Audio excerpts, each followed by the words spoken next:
Hola, ¿qué tal? Soy el doctor José Javier Mendoza Velázquez, médico especialista en psiquiatría de los servicios de salud mental de servicios de atención psiquiátrica y actualmente en el CONSAM estamos trabajando en la estrategia de salud mental para COVID-19. También me acompaña aquí para platicar con todos ustedes la maestra Alejandra López Montoya de la Facultad de Psicología de la UNAM. Nosotros hemos trabajado de manera directa en la capacitación de MHGAP, tanto de forma presencial como a distancia, y hoy vamos a trabajar a distancia porque las condiciones de nuestro país nos lo piden y nos lo obligan. Vamos a iniciar esta capacitación en el MHGAP en la versión humanitaria. El MHGAP humanitario está diseñado para brindar las herramientas de trabajo en salud mental mínimas indispensables para nuestra posibilidad de servir como parte de la atención en salud mental.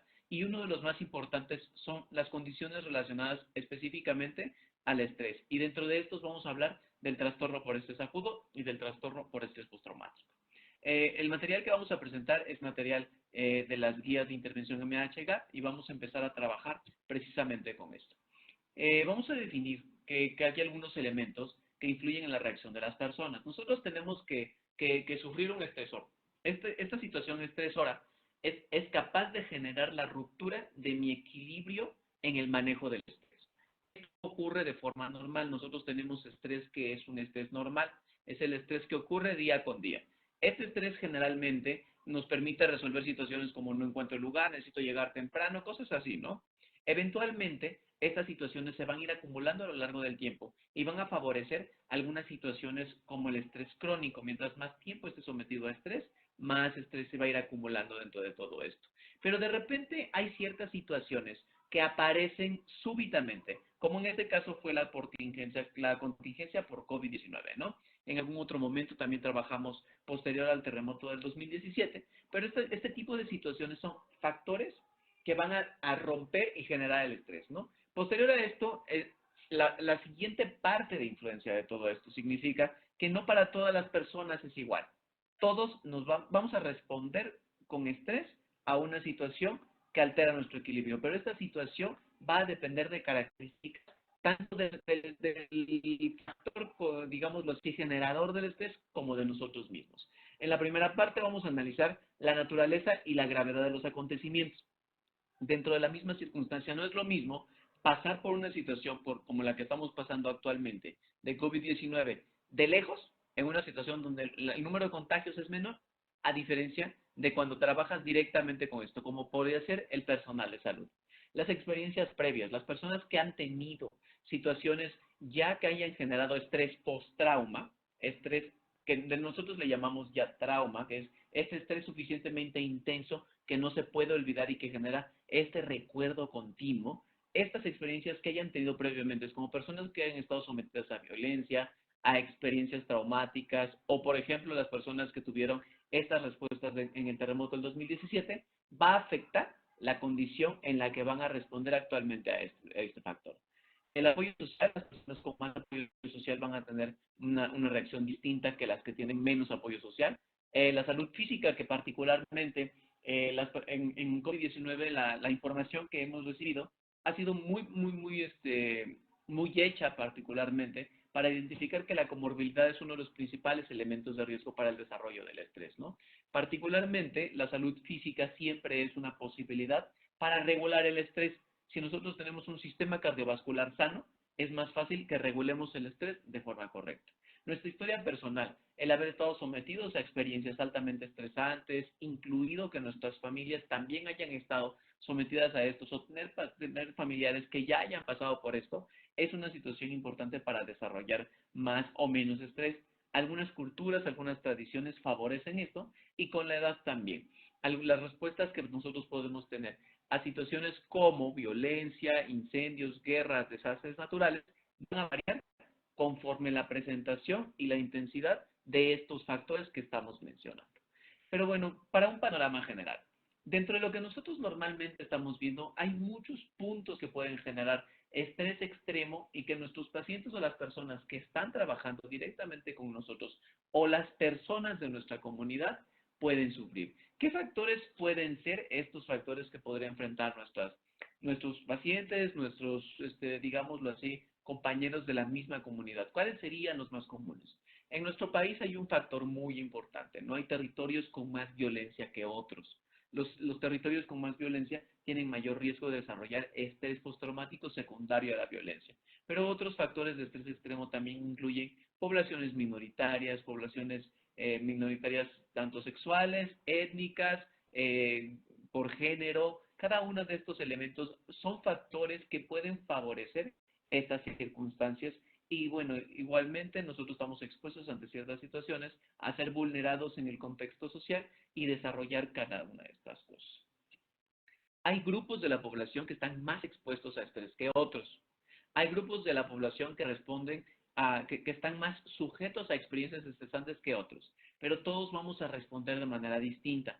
La mayoría de la gente va a experimentar angustia, pero probablemente esta situación no represente una necesidad de atención en forma inmediata, sino ocurra en un proceso normal. La primera parte, como vamos a ir analizando, digo, en este punto, la primera parte de todo lo que nosotros hacemos para analizar en una condición prioritaria en el MHGAP son 3 puntos, ¿no? La evaluación es el primero y ahora vamos a hablar sobre la evaluación de los trastornos por estrés. Dentro de la evaluación de los trastornos por estrés, hay ciertos tipos de condiciones que, bueno, que después de la aparición de este factor estresante externo, extremo, pueden generarse. Y en la primera parte, los problemas que son más probables de ocurrir después de esto son la alteración de problemas que ya previamente hayan estado establecidos o que hayan estado a punto de establecerse. Esto es, las personas que ya tengan vulnerabilidad psicosocial, que tengan un diagnóstico psiquiátrico como depresión, psicosis, trastornos de conducta, consumo de alcohol, consumo de drogas, antecedentes de autolesión o suicidio, o quejas de otros síntomas emocionales significativos que no tienen explicación médica, se van a incrementar en su intensidad. Estas personas ya han tenido vulnerabilidad psicosocial, ya han tenido diagnósticos y probablemente incluso ya hayan tenido tratamientos, ¿no? La llegada de este nuevo estrés a su vida se va a sumar al estrés. Este estrés acumulado a lo largo del tiempo se va a sumar y van a favorecer este incremento de los síntomas que son la primera respuesta y que ocasionalmente, o por lo menos nosotros podemos pensar, que ocurre en las primeras 72 horas. Dentro de las primeras 72 horas, la principal afección que vamos a tener está relacionada con las personas que ya tenían un trastorno o que estaban en la rayita para padecerlo, pero que ya tenían síntomas. Los síntomas que ya se habían presentado van a dar las primeras necesidades de atención sobre las primeras 72 horas después de que ocurre una situación estresante extrema. En el problema ya con lo que de alguna manera nos vamos a enfrentar derivado propiamente de la situación y no de las vulnerabilidades previas de la población, son a partir de las siguientes 72 horas. Donde las primeras 72 horas nos estamos ajustando. Nuestro organismo está tratando de hallar nuevamente el equilibrio, nuestro cerebro está tratando de compensar unas cosas con otras y a partir de las 72 horas vamos a notar que ya en ese momento la respuesta es más ocasionada propiamente por el estrés traumático.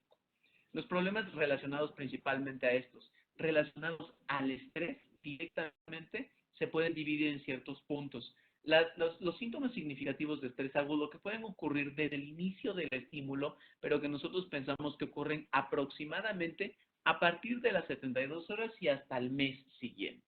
El trastorno por estrés postraumático que aparece a partir de un mes, digo, sin ser tan rígidos en esto de las cuestiones relacionadas al tiempo, aproximadamente a partir del mes de ocurrido el evento, empezamos a ver condiciones secundarias a la presencia del estrés a lo largo del tiempo. Y el dolor y los trastornos por aflicción prolongada. Estos están incluidos propiamente dentro de todos estos trastornos que ocurren relacionados al estrés. Es importante igualmente que nosotros podamos de alguna forma identificar estos puntos y considerarlos, porque estos puntos pueden ser normales. O sea, todos vamos a tener una manifestación secundaria al estrés cuando el estrés aparece. Y esto puede ser normal si la intensidad no genera ninguna situación que requiera tratamiento. Los síntomas de estrés agudo, que son estos síntomas que, como les decía, no pueden ocurrir desde el momento de aparición del estrés, pero son más comunes de ocurrir posterior a las 72 horas de iniciado el evento. Nosotros podemos identificar el punto de inicio particularmente. En el caso del terremoto lo teníamos muy claro, porque fue después de la 1 de la tarde, contábamos 72 horas. En específico con COVID, nosotros pensamos que uno de los puntos de inicio a partir del cual contemplamos la medida es la declaración de la pandemia, pero hay un segundo punto de inicio, que es el momento en el que se dicta la necesidad de establecer cuarentena. Y entonces debemos identificar algunos de estos puntos como para poder ir midiendo qué tanto es normal la respuesta. En este punto, específicamente, el término de estrés agudo que ocurre en relación al primer mes de síntomas puede generar una gran cantidad de síntomas que son normales. Y cuando les digo normales, significa que todos los vamos a tener, particularmente con la experiencia de COVID-19, todos en el mundo. O sea, todos de alguna manera estamos afectados por alguna forma. Probablemente unos más que otros, pero todos tenemos conciencia, o por lo menos la mayoría, de que algo está pasando. Y podemos tener, gracias a esto, ganas de llorar, sentirme asustado, enojado, culpable, nervioso, con dificultad para dormir, pesadillas, la sensación de que aun cuando no quiera, estar recordando continuamente el evento y tener reacciones físicas como la hiperventilación. Cuando nosotros estamos hablando de esto y lo traducimos al contexto de la pandemia, hiperventilación puede confundirse con dificultad respiratoria. Estas como sensaciones de ganas de llorar y todos estos también se pueden confundir con alteraciones en el estado general. Muchas de las personas que han estado con mucho nerviosismo eventualmente se sienten cansadas. Estos síntomas de cansancio también pueden confundirse con malestar de estado general y hacer creer a muchas de las personas que están padeciendo síntomas de infección. Entonces es muy importante porque el estrés puede generar estos síntomas a través de estas reacciones. Y estos síntomas pueden indicar un trastorno mental, pero en la mayoría no indican más que la respuesta normal de un cerebro normal a una situación anormal. Entonces eso es lo más importante. La situación es lo que llevó a alterar la normalidad del individuo y está respondiendo a ella. Y dependiendo de la intensidad y qué tanto afecte en su vida, será la necesidad o no de intervenir para tratarlo. Hay tres grupos principales de síntomas que requieren atención. Bueno, ahorita los vamos a aclarar bien, pero bueno, primero son los síntomas de reexperimentación, igualmente algunos otros síntomas de evitación y los síntomas relacionados principalmente a un sentido de mayor amenaza del actual. En la mayoría de las personas con trastorno de estrés postraumático están presentes los tres síntomas. Dentro de la primera parte que son los síntomas de evitación. Los síntomas de evitación es cuando aparece una situación y tú estás intentando no pensar en ella.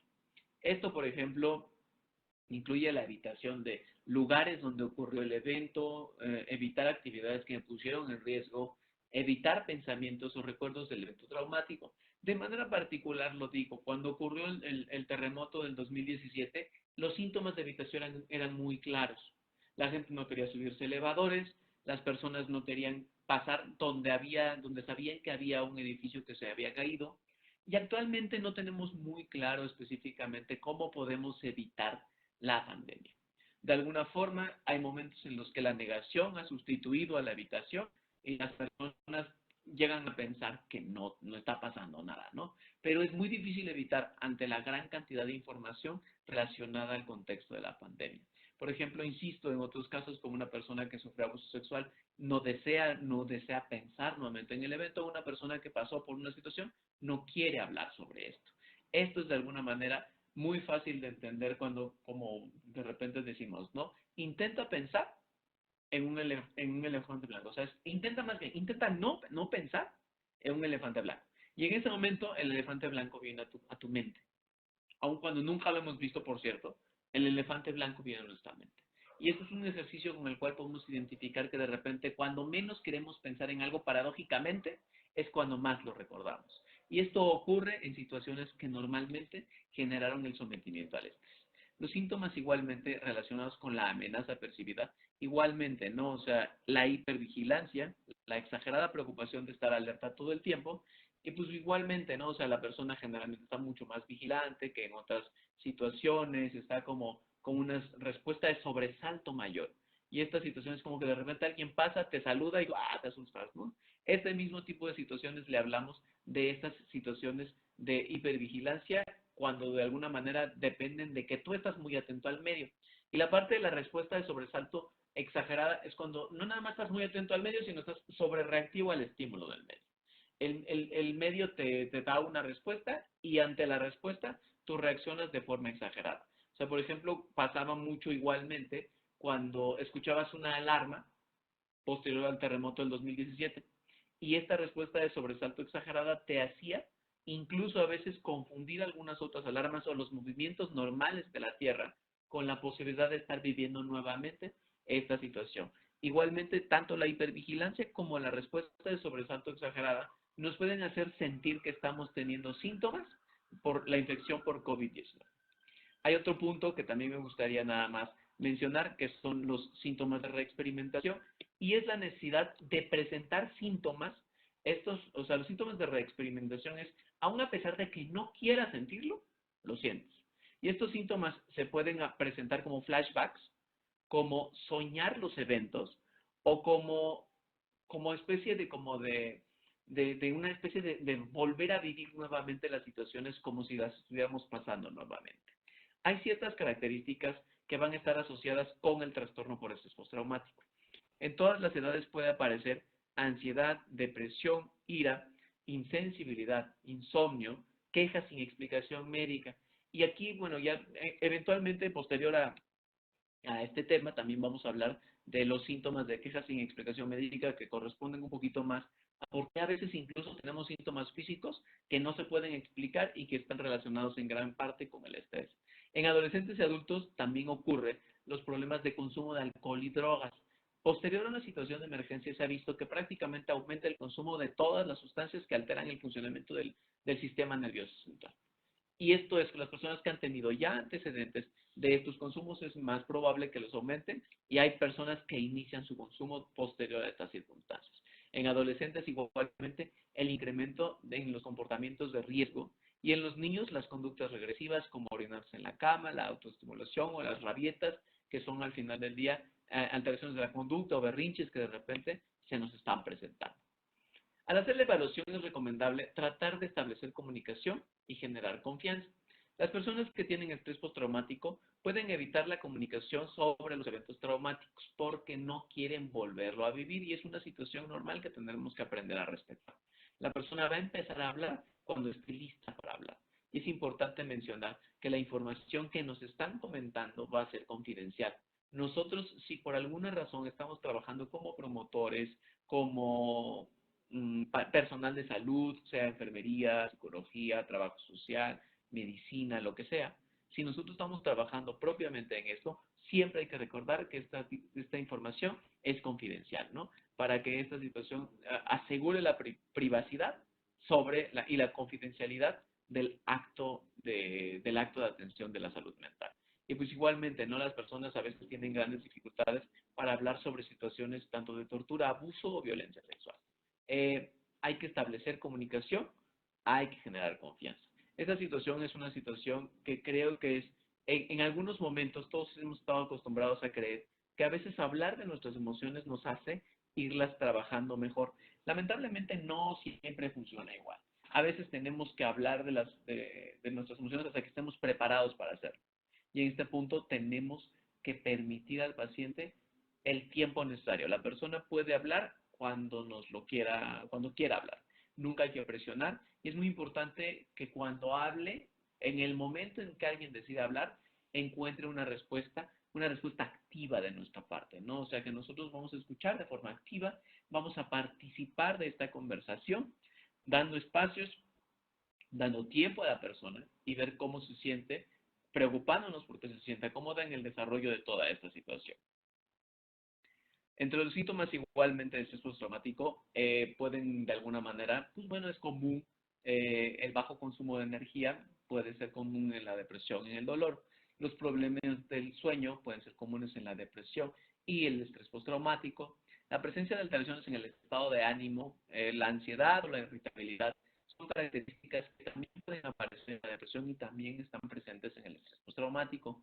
Los síntomas somáticos sin explicación igualmente están presentes en ambas.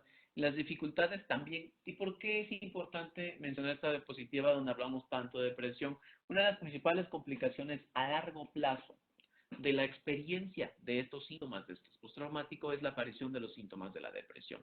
La respuesta normal de una situación como la que estamos viviendo a lo largo del tiempo es que nuestro organismo se va a proteger de seguir sintiendo exactamente lo mismo.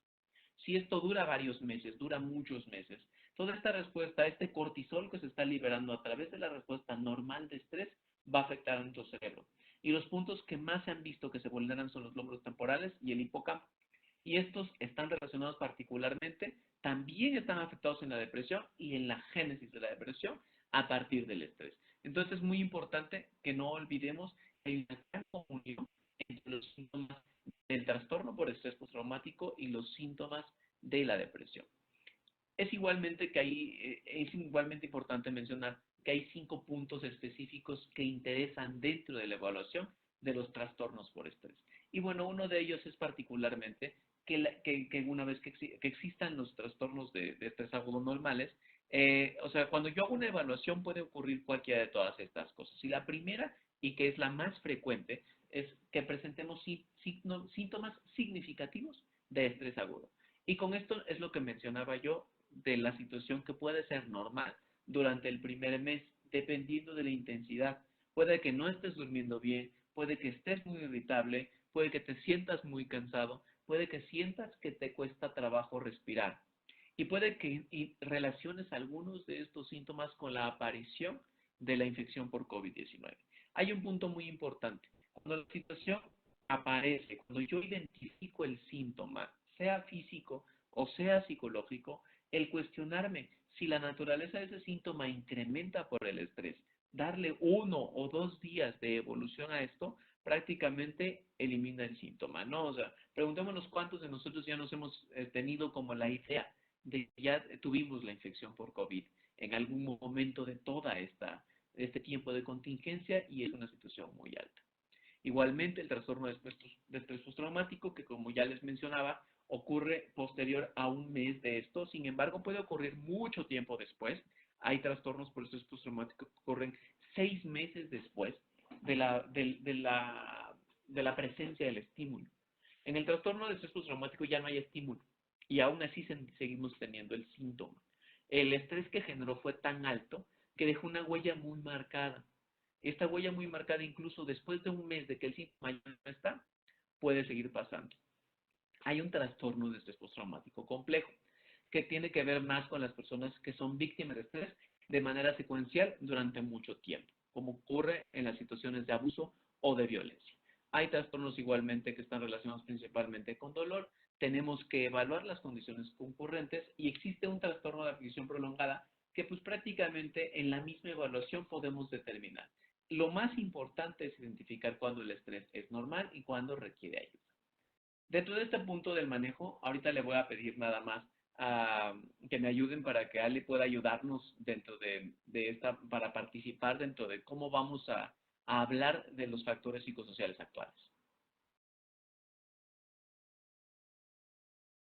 Bueno, muchas gracias, doctor.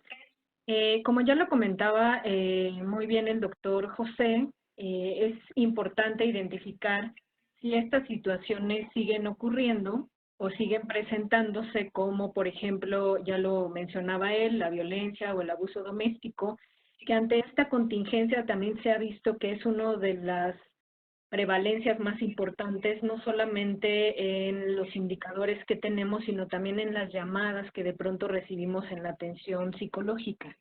Por esa razón es importante abordar con la persona directamente, pero también el abordar algunos otros factores de estrés que estén influyendo en esta evaluación que ya muy bien lo comentaba el doctor José.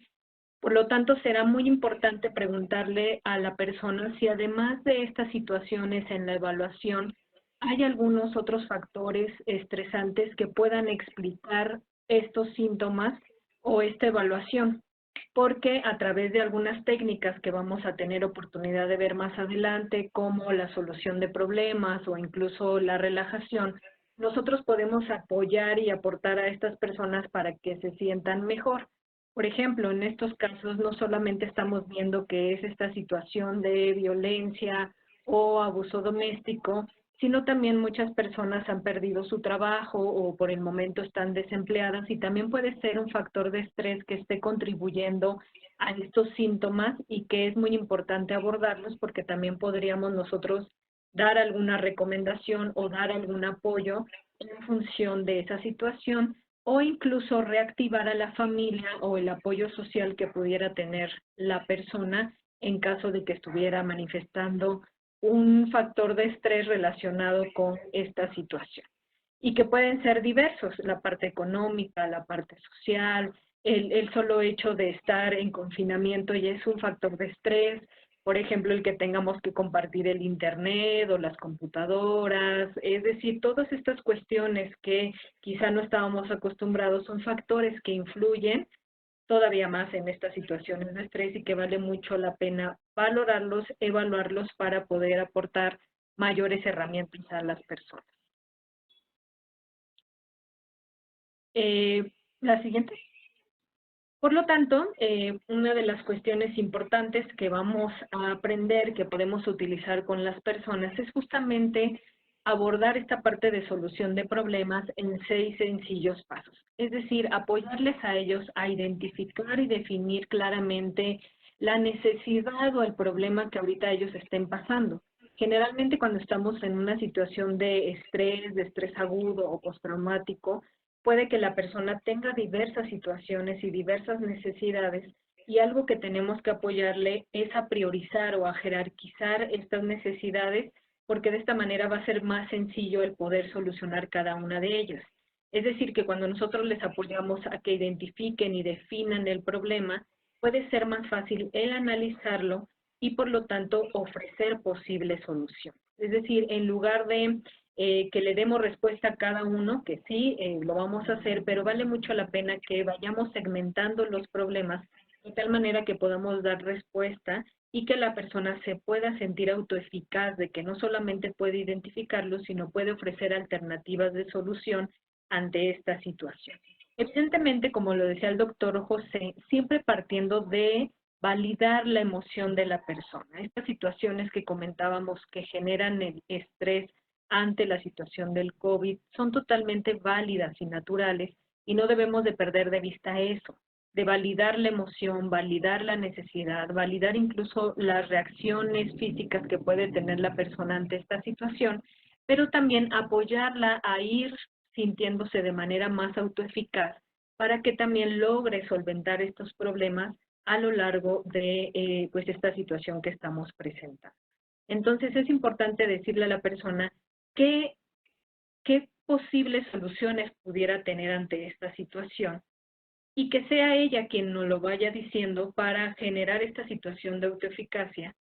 Quizá en algunos casos, como vamos a ver en el siguiente tema, que puede ocurrir una persona en crisis, vamos a ir determinando qué tanto la crisis nos permite el poder guiar a la persona de manera más directiva o qué tanto la persona sí puede presentar una situación que ella pueda ir abordando estas soluciones. Es decir, lo podemos ir orillando a de manera más directa ofrecer soluciones, pero si nosotros notamos que la persona puede ser capaz de ofrecer esas alternativas, va a ser de manera ideal.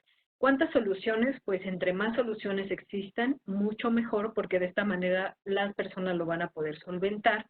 Una vez que eligen estas soluciones, lo importante es ver qué ventajas y qué desventajas tiene cada una de ellas para implementar una solución y finalmente vale mucho la pena que evaluemos la solución. Es decir, una vez que la llevamos a cabo, cómo nos hizo sentir, cómo nos fue, y en caso de que la persona nos dijera que no fue la solución que les hubiera querido o no les apoyó, entonces, como bien lo observan en la diapositiva, podemos ir girando nuevamente en estos puntos. Es decir, volver a identificar el problema, analizar nuevamente el problema, ofrecer nuevas soluciones y de esta manera ofrecerle a la persona una estrategia de solución para cada una de estas situaciones, que puede ser desde una derivación a un servicio de salud hasta ya de situaciones más concretas como estas que comentábamos. Por ejemplo, el desempleo o el confinamiento o esta parte de violencia y el hecho de estar sin poder salir con tanto acceso que les pueda promover a las personas una herramienta más para sentirse autoeficaces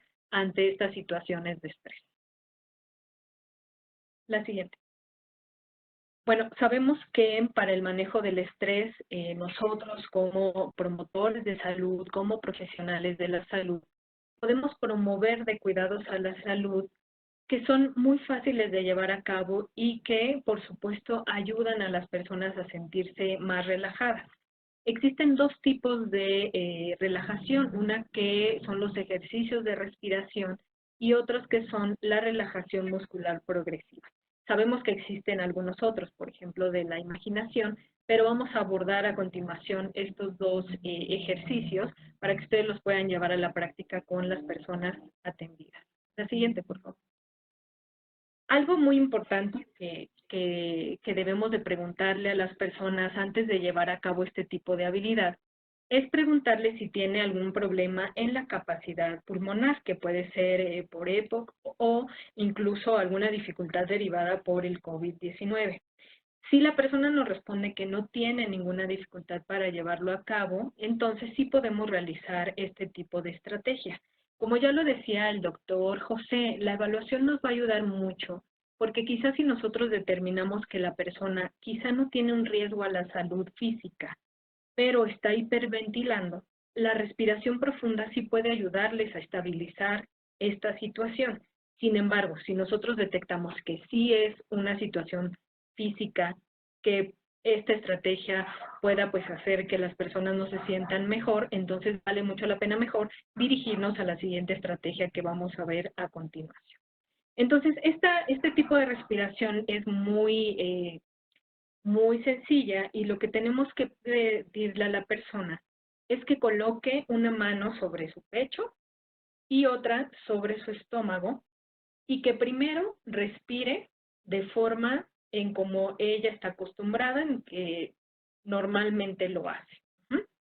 Generalmente cuando nosotros hacemos este tipo de instrucciones, generalmente a veces nosotros respiramos por la parte del pecho, es decir, como que inhalamos y la primera parte que se eleva es la parte del pecho. Sin embargo, lo que le vamos a decir a las personas es que respire de manera consciente, tomando una lenta inhalación por su nariz.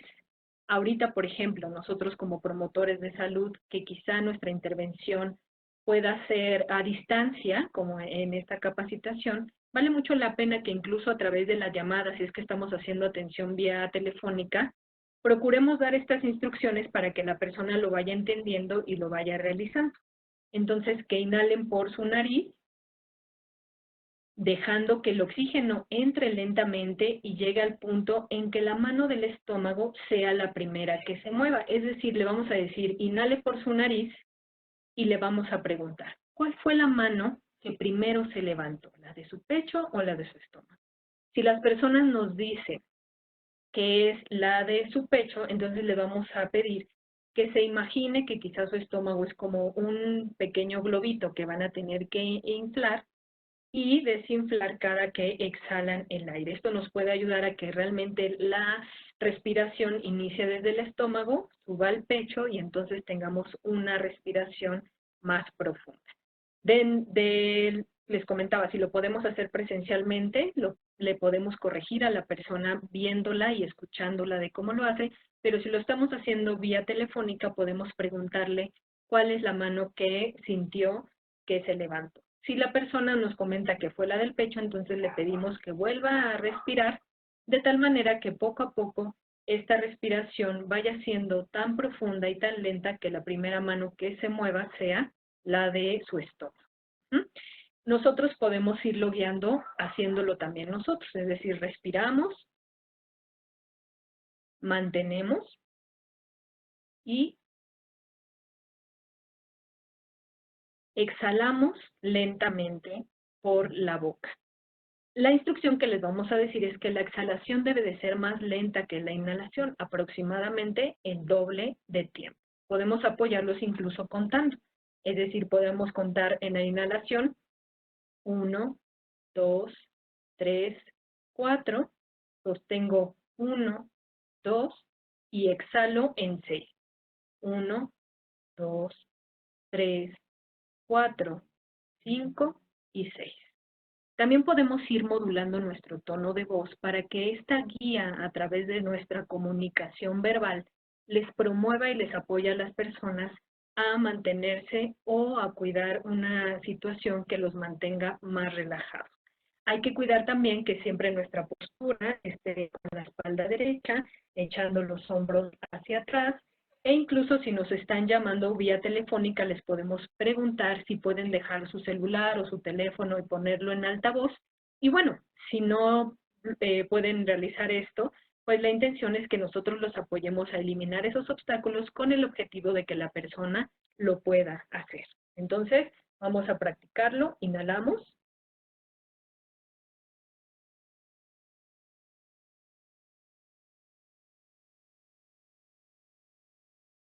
A través de la línea telefónica podemos nosotros decirle que trate que quizá la exhalación se pueda escuchar para que nosotros también lo estemos identificando.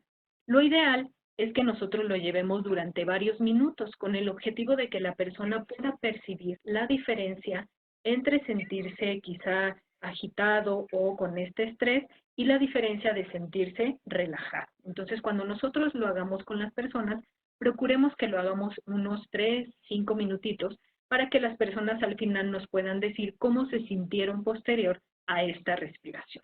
Puede ser que las personas nos comenten que les ayuda mucho y también les podemos decir que lo hagan diario o que lo hagan justamente en esas situaciones donde sienten esta situación de estrés. Si las personas no fuera suficiente con este tipo de respiración, entonces podemos ofrecerles otro tipo de relajación como la que vamos a ver a continuación, que es la relajación muscular progresiva. Esta estrategia consiste en la premisa de que no se puede estar estresado y relajado al mismo tiempo. Entonces, a través de lo que vamos a hacer con cada una de las partes de nuestro cuerpo es tensarlas y destensarlas para que las personas de esta manera también puedan visualizar la diferencia entre sentirse con estrés o con las partes del cuerpo estresadas, pero también que puedan sentir la diferencia cuando las partes de nuestro cuerpo están relajadas.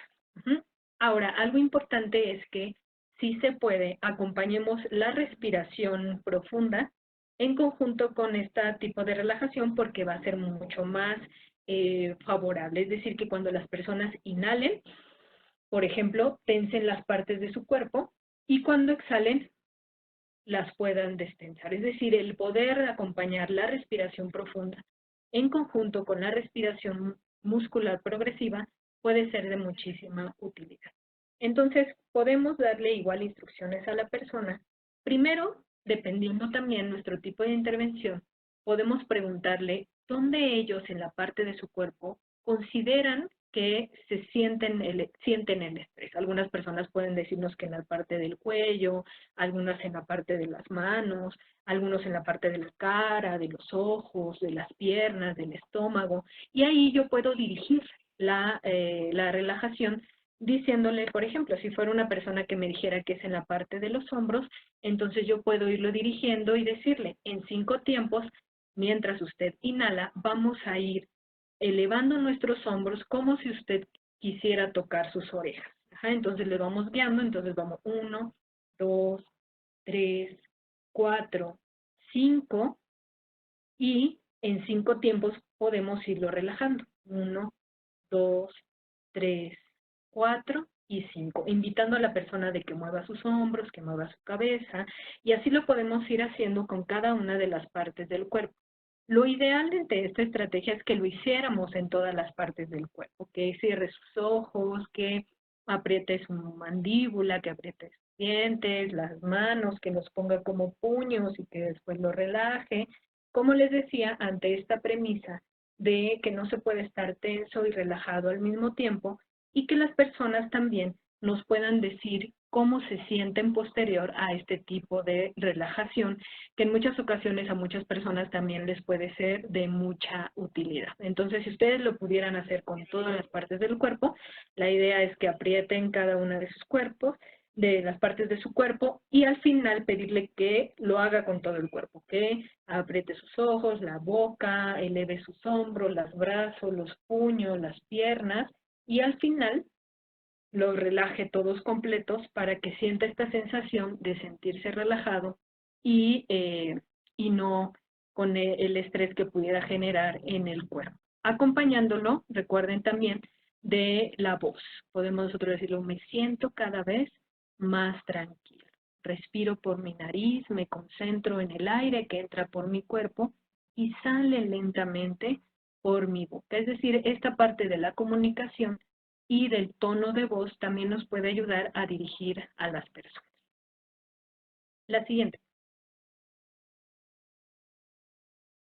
Y bueno, esto también es muy relevante porque pues debemos de también promover que las personas también reactiven sus redes, que también puedan buscar apoyo en la confianza, por ejemplo, con los miembros de su familia, con amigos o personas de la comunidad. Y algo importante es siempre reconocerle las fortalezas y las formas de afrontamiento positivo que están teniendo ante esta situación. Es decir, ya que una persona acuda con nosotros o llame a la línea telefónica o nos acceda a esta información, es importante reconocer ese esfuerzo porque quiere decir que están haciendo algo o quieren hacer algo para cuidar su salud y es muy importante también que les reconozcamos estas fortalezas y estas habilidades. Es decir, incluso las estrategias que acabamos de ver, decirle, excelente, muy bien, lo hizo perfecto, escuché que exhaló con la nariz y se escuchó que lo hizo más lento, es decir, que vayamos promoviendo estos elogios en la práctica que vamos a estar haciendo. Además, que en la medida en que les sea posible, reactiven las actividades dentro de casa en este momento por la contingencia que estamos viviendo, pero que también promovamos otras estrategias y actividades que puedan hacer con su familia, con sus hijos, con sus parejas, con el objetivo de apoyar a las personas y reactiven estas actividades que quizá por el confinamiento o por este mismo estrés se dejan de llevar a cabo y siempre recordar que se evite el uso de consumo de alcohol y otras sustancias, ya que esto puede empeorar la recuperación o puede generar nuevas problemáticas.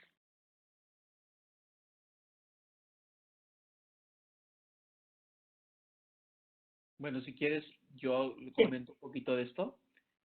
Una de las condiciones que usualmente acompaña a la ansiedad es el incremento de la liberación de ciertas sustancias relacionadas con el estrés, que particularmente son hormonas y neurotransmisores.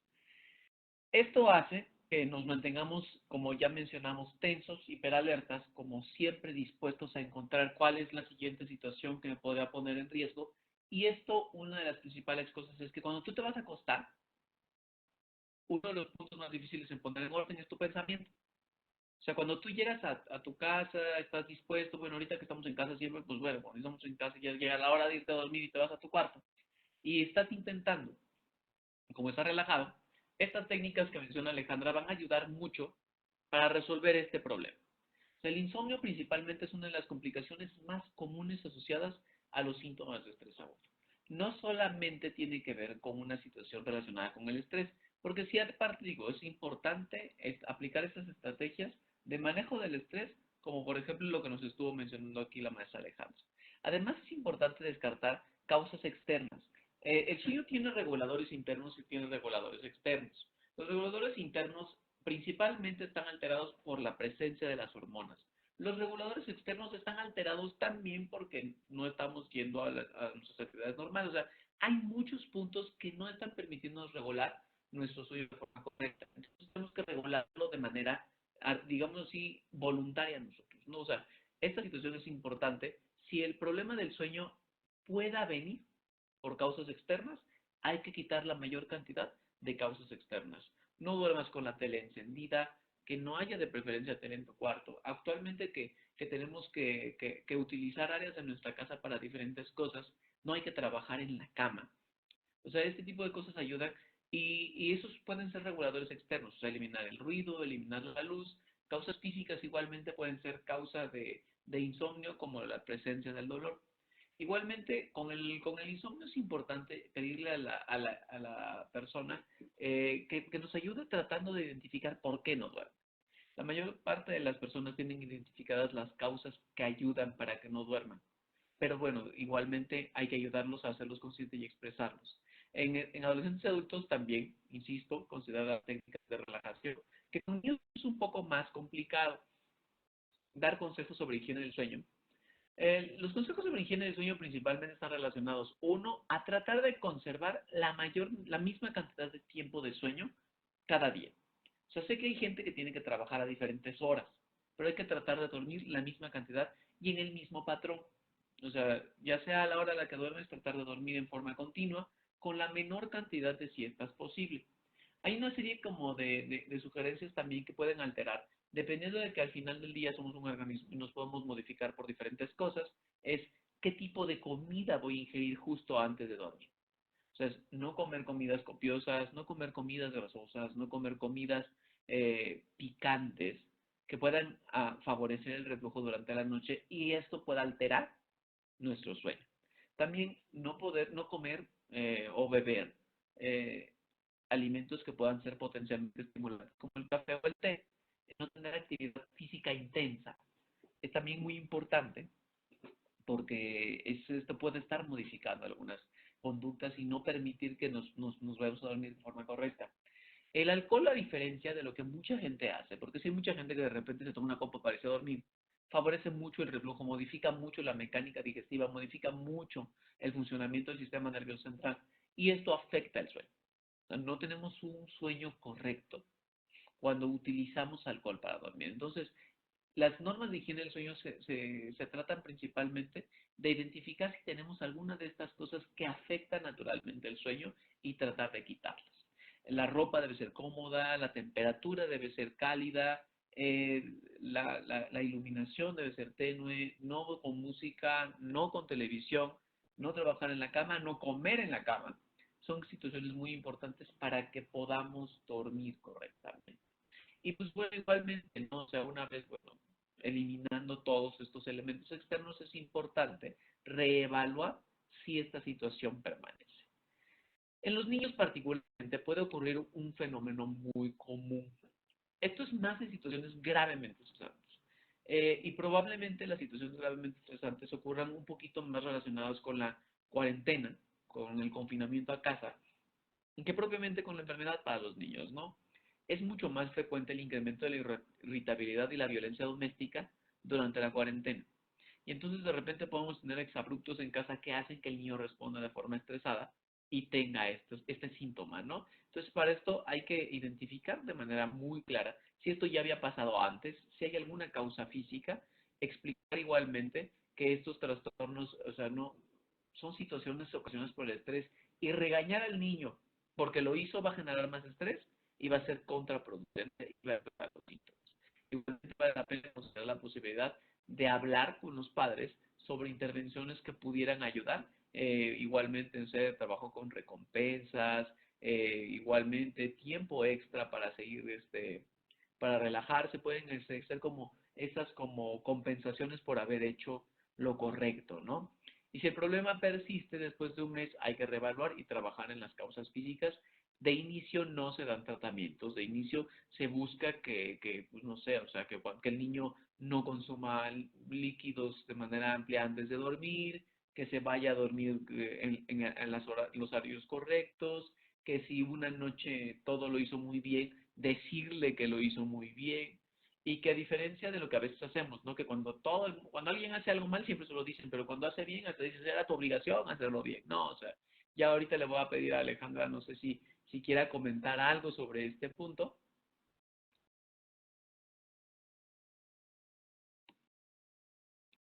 Sí, yo creo que compartir esto que dice el doctor José es muy importante porque también sabemos que los niños ante esta situación que estamos pasando también pueden presentar estos síntomas de estrés y que, como bien dice José, pues también tenemos que elogiar aquellas conductas deseadas porque son las que queremos que los niños repitan y los niños generen ante esta situación. Y sabemos también que para los papás a veces es complicado el poder enfrentar estas situaciones porque lo primero que pensamos cuando un niño moja la cama pues probablemente es ante una situación física y olvidamos muchas veces que puede ser también una situación derivada del estrés y vale mucho la pena también apoyar a los papás a discriminar que a esta conducta deseada tiene que ser elogiada, reconocida. Y ahí, por ejemplo, podemos utilizar algunos pasos, ¿no? Por ejemplo, verlo a los ojos, acercarnos, llamarlo por su nombre y decirle exactamente lo que hizo bien. Es decir, si el niño ha mojado la cama, pero llega un momento en que ya no lo hace y va al baño, entonces decirle, oye, muy bien, Juan, excelente, fuiste al baño, fuiste al baño y no mojaste la cama. Excelente, muy bien. En lugar quizá de caer en reprimendas que lo único que pueden hacer es estresar más al pequeño y que no va a ayudar a la interacción positiva incluso ante esta situación. Entonces, algo que utilizamos en la parte del elogio, acuérdense, es verlo a los ojos, de llamarle por su nombre, estar a menos de una abrazada de distancia y decirle exactamente lo que hizo bien y siempre estar reconociendo estas conductas deseadas porque son las que queremos que se repitan y quizá, como bien dice el doctor José, no solamente estar prestando atención a las cosas que de pronto no son deseadas, sino prestar atención a aquellas que son deseadas, darles elogio, porque esas son las que queremos que repitan en un futuro, ¿no? Y si no, pues consultar a un especialista con el objetivo de que nos pueda ayudar a hacer esta evaluación y discriminar qué tanto puede ser un problema conductual o un problema emocional o incluso un problema físico que tenga que ser atendido. Muy bien. Y sí, sobre todo lo que dice él es muy importante porque la mayoría de estos casos no necesitan tratamiento. No necesitan tratamiento farmacológico, sí necesitan tratamiento. Es importante igualmente enlazar con otros servicios y apoyos y para esto es importante tener como algunos elementos dentro de nuestra comunidad que nos puedan permitir ayuda, ¿no? Al final les voy a poner algunos de los números que nosotros estamos brindando. Creo que es muy importante para nosotros en este momento de la contingencia por COVID tener como algunos recursos que siempre estén disponibles, ¿no? Tenemos a la línea de la vida, tenemos al UIES, el número de la UIES, que es el número del coronavirus a nivel nacional. En el dígito 4 tiene las opciones relacionadas a salud mental. Tanto el Instituto Nacional de Psiquiatría, el Hospital Psiquiátrico Fray Bernardino Álvarez, la Facultad de Psicología de la UNAM, todas las instituciones que hemos trabajado en el Grupo Técnico de Manejo de la Salud Mental en COVID, hemos tenido el interés de brindar muchas herramientas y sé que también en muchos de los estados ya existen, ¿no? Igualmente en los servicios de los centros de atención primaria, en los CAPA, también pueden acudir, creo que en muchos, tanto telefónicamente, porque vamos a privilegiar la atención telefónica dentro de nuestra comunidad, tenemos que buscarla, ¿no? Igualmente asegurarnos que va a haber un seguimiento es importante. Si, ahorita cuando estamos trabajando en este momento como promotores, es importante, si yo hice una intervención, ver qué pasó después de ella. Porque sí, normalmente a veces se da una plática, pero esa plática nunca se revisa. Se da una capacitación, pero esa capacitación nunca se evalúa, ¿no? Hay dos cosas que hemos descubierto a lo largo del tiempo que son muy importantes cuando tú estás tratando de enseñar algo. Evaluarlo y ver después cómo le fue. Esa es una situación importante que siempre va a ser de primordial importancia para nosotros, ¿no? ¿Qué hacer en el seguimiento? ¿Y qué tan frecuente debe ser el seguimiento? Aquí es una situación muy importante porque estamos pensando en el estrés normal, sin pensar propiamente en la enfermedad por COVID. O sea, si nosotros en realidad no tenemos, o sea, tenemos la seguridad, que digo, la seguridad es en esto, que en el momento en el que el paciente no está presentando ningún síntoma de enfermedad por COVID, pero sí muchos síntomas de ansiedad, aún así necesitaría que dentro de ese mismo mes de evaluación debería tener al menos una supervisión. Y si esto exclusivamente relacionado a estas circunstancias, la ansiedad relacionada propiamente por COVID, creo que tendría un poco más de necesidades de seguimiento, probablemente un poco más frecuente por la evolución de los cuadros, por la posibilidad de que estas situaciones se repiten. Mientras más ocurran situaciones relacionadas a la contingencia, esto es aumento en el número de casos, cambio en el número de casos, nuevas informaciones, que el presidente de un país dijo que tomando algo va a funcionar. Este tipo de cosas pueden reactivar las circunstancias, ¿no? Entonces vale mucho la pena que como esta no es una situación como por ejemplo insisto, ¿no? Como en nuestro trabajo con el terremoto del 2017, donde, pues bueno, hubo un terremoto, pero pues, pasó prácticamente un mes sin que pasara nada, ¿no? Y al mes, ¡pum!, nos volvió a caer otro, ¿no? O hubo de repente un par de disparos de la alerta sísmica que nos obligaban a dar seguimiento a aquellas personas que nosotros sabíamos que ya habían presentado síntomas por estrés agudo, ¿no? Entonces es importante identificar estos puntos. Y en este momento de la evaluación vale la pena que vayamos trazando nosotros como promotores, nosotros como trabajadores en los diferentes estados un programa de seguimiento de todos aquellos pacientes que nosotros detectamos que tuvieron estrés. Porque si esto, independientemente de que yo le hable para preguntarle, oye, ¿cómo has seguido? De aquella vez que tú me preguntaste si las respuestas eran normales, me dijiste, bueno, tú me dijiste que si cómo has seguido, esto va a hacer que se sienta seguro todavía más tiempo. Entonces es importante toda esta situación. El seguimiento igualmente es evaluar esta serie de condiciones. Cuando una vez que ya pasa el mes de toda esta serie de circunstancias, tenemos que descartar que no se haya convertido ya en un trastorno por estrés postraumático. Igualmente, ¿no? Si ya en el paciente que ya se le considera, porque ahorita que ya tenemos al menos un mes de la pandemia, probablemente ante algunas situaciones estresantes ya puede haber pacientes con trastorno por estrés postraumático, incluido dentro del personal de salud, que probablemente, pues no sé, puedan no tener como, no estar acostumbrado a enfrentarse tantas veces con tanto estrés como lo ha hecho en esta contingencia. Es importante descartar la presencia de trastorno por estrés postraumático. Esto igualmente da recomendaciones de seguimiento una vez al mes. En el caso específico del dolor, al menos, o del duelo, una vez cada 6 meses posterior a que la situación ocurre, ¿no? El seguimiento igualmente se puede realizar en persona. En este caso, tendremos que depender hasta que esta situación cambie. Pero vamos a privilegiar siempre la atención telefónica en tiempos de COVID. Probablemente nos estemos enfrentando a un cambio en lo que normalmente hacíamos para proponer todavía una mayor seguridad social. Eso es lo que entonces vamos a tratar de hacerlo a través del teléfono o a través del personal comunitario cuando esta situación es más cercana, ¿no? O sea, aquí es más fácil tener cercanía dentro de la comunidad, una persona que conozco su nombre, que sé que se dedica a esto, a hablar por teléfono a un número nacional. Pero independientemente, si no hay esa persona, el número está. Las redes sociales de la línea de la vida están y siempre van a estar respondiendo. ¿Qué hacer durante el seguimiento? Nosotros como promotores, monitorear preguntando tanto a la persona, a la familia, verificar los síntomas, preguntar los factores de estrés psicosocial que están presentes, si han aparecido nuevos factores. Por ejemplo, sé que estar en contingencia genera ansiedad, pero puede aparecer consumo de sustancias y puede aparecer violencia, ¿no? Y esto siempre tiene que estar importante, ¿no? Igualmente supervisar el cumplimiento de la respuesta, efectos secundarios, si se dieron medicamentos, que aquí de manera particular no voy a hablar mucho sobre los medicamentos, pero hay un par de medicamentos que se llegan a dar de manera particular en el estrés agudo y en el estrés postraumático. Nada está recomendado como línea de inicio directa. La línea de inicio directa es el abordaje de las causas de estrés y el control de los síntomas de estrés a través del manejo conductual.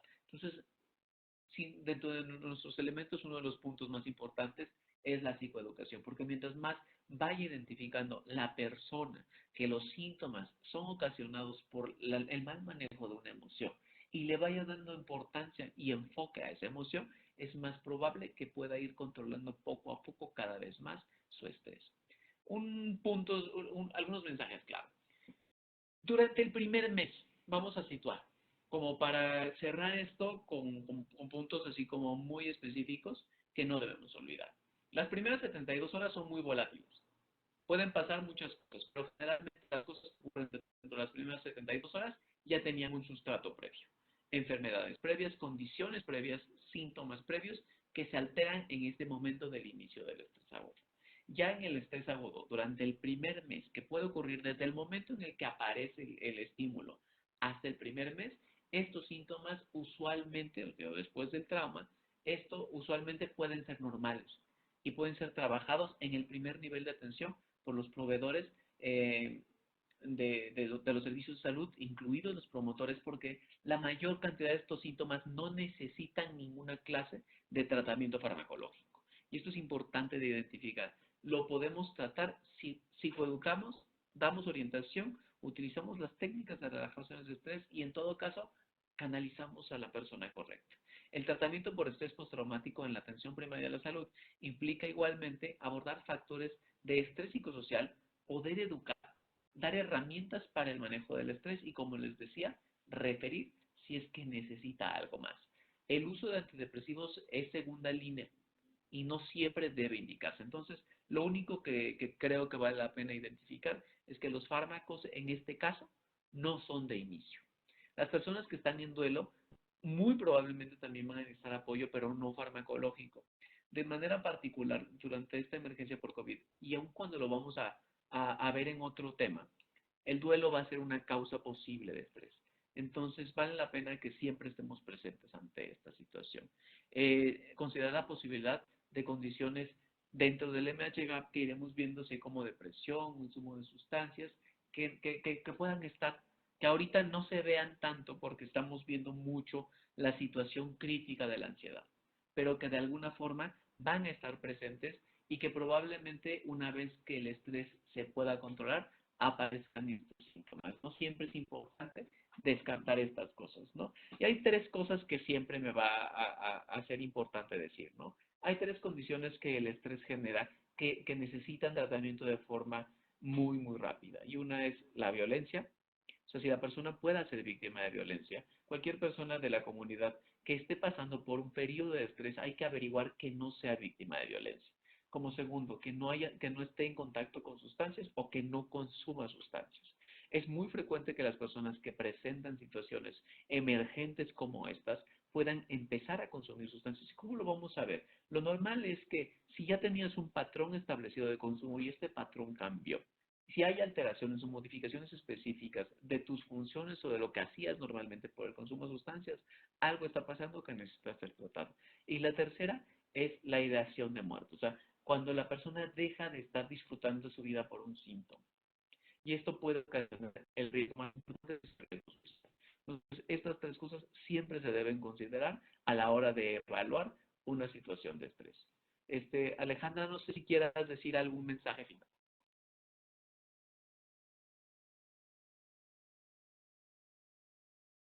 Sí, justamente uno de las situaciones que vamos a estar viendo, siempre procurar descartar autolesión y suicidio, porque puede estar presente ante esta condición, y siempre hacerlo con mucho cuidado relacionándolo con el motivo que ya nos está comentando la persona, que es un tema que vamos a abordar de manera más amplia, pero sí vale mucho la pena comentarle a raíz de esta situación que se ha sentido con estrés o ante la situación que me comenta que su familiar está enfermo o la situación por la cual nos estén buscando, siempre es importante preguntarle si a raíz de eso ha pensado en hacerse daño o incluso si tiene pensamientos de hacerse daño o ya un plan, porque eso va a priorizar la atención con las personas que estemos nosotros atendiendo. Entonces, sí, como dice el doctor José, partir de que a veces este estrés o esta ansiedad es natural porque el cuerpo reacciona, sin embargo,